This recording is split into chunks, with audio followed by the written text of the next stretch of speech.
Olá pessoal, sou o Mestre Márcio. A gente vai falar um pouquinho sobre o transtorno do espectro autista, uma das clientelas que a gente tem dentro do projeto Capoeira para Todos. São muitos alunos atendidos e hoje, como profissional de educação física, ou mestre capoeira, eu tive que me preparar para poder atender toda essa demanda e desenvolver benefícios que o exercício físico e a capoeira podem se desenvolver, né? Dia 2 de abril é comemorado o Dia da Conscientização do Autismo. Essa grande festa é realizada, ficou definida pela ONU, a Organização das Nações Unidas, a partir do ano de 2007, que cartões postais, lugares assim públicos, o pessoal coloca uma luz azul, umas imagens azuis. O autismo costumava ter, ainda tem, uma maioria incidência do sexo masculino. Então, naquela época, o pessoal achava que a cor azul era em homenagem também aos meninos.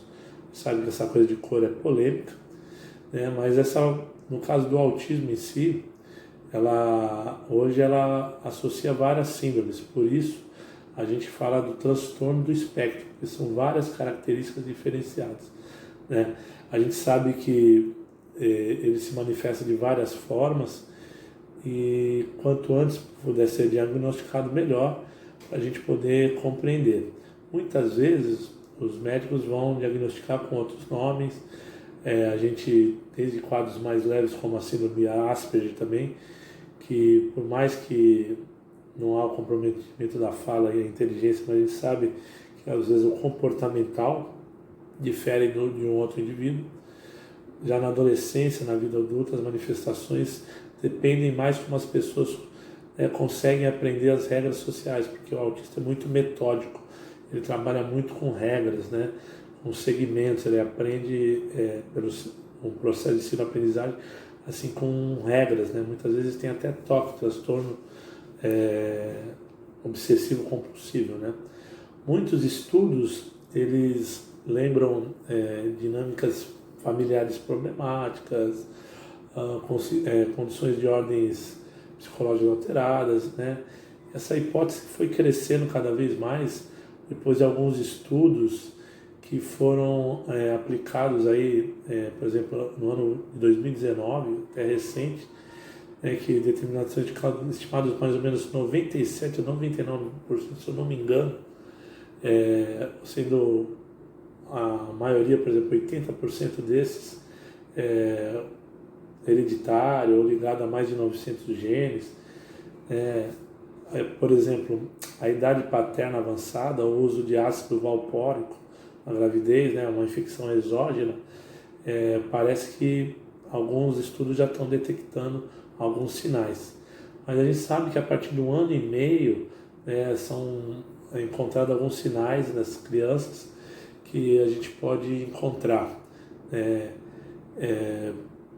Quanto antes a gente encontrar, né, melhor, porque no caso da Associação Americana de Psiquiatria, ela comenta que quanto antes a gente desenvolver uma terapia de intervenção comportamental, né, melhor. Uma delas é a ABA, né, que na sigla em inglês significa Apple Behavior Analysis, né?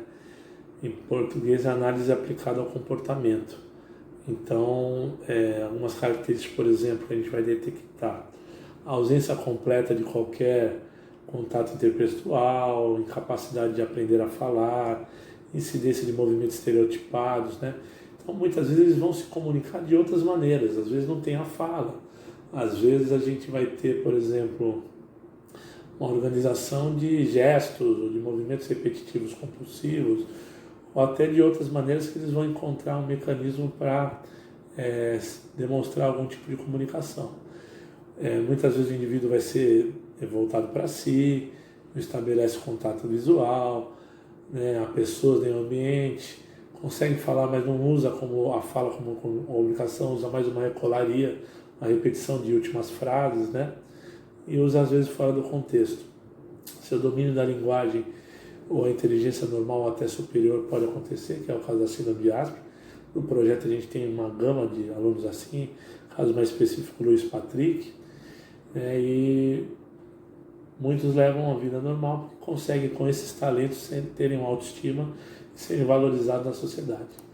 Mas, por exemplo, tem algumas características, né, na infância, que são testes como o MCHAT, que o pessoal chama, estão disponíveis até na internet, que você analisa, observa, né, e você detecta. Por exemplo, isolar-se, não interessar-se por outra criança, alinhar objetos, ser muito preso a rotinas, não brincar com brinquedos de forma convencional, fazer movimentos repetitivos sem função, não falar ou não fazer gestos, não compartilhar seus interesses, não imitar, não brincar de fazer de conta, né? Girar objetos sem uma função aparente, eles usam o brinquedo às vezes com outra finalidade. Então dá para a gente compreender que algumas características levam a crer esse laudo. Mas nós, como profissionais de educação física, não podemos dar laudo nenhum. O que eu posso é, na minha aula, ter um desenvolvimento para poder facilitar. Eu não preciso nortear que esse ou aquele tem autismo. Eu posso lidar como se fosse, mas eu não preciso abordar. Eu posso até chegar nos pais com mais jeito, se eu adquirir confiança, e explicar que há um comportamento diferenciado que o pai deve procurar um profissional, né, um pediatra, um psicólogo, entre outros, né? A gente sabe que alguns dados, por exemplo, que são colocados aí atualmente, a gente sabe que aproximadamente 1/3 das pessoas continuam não verbais. Então, o profissional ele tem que buscar uma anamnese para conhecer mais a fundo esse aluno com autismo e aí sim poder valorizar o que ele gosta. Às vezes é um desenho animado, é um brinquedo ou é um objeto, e através disso tentar se comunicar e fazer os movimentos, os fundamentos que você quer. Lembra que cada fundamento já é um ganho. Então, divida esse fundamento em várias fases para facilitar o processo de ensino-aprendizagem. Algumas condições clínicas associadas ao autismo com frequência, como distúrbios gastrointestinais, convulsões, distúrbio do sono, né, transtorno de déficit de atenção, hiperatividade, isso pode acontecer. Às vezes o TDAH é um indício de autismo também.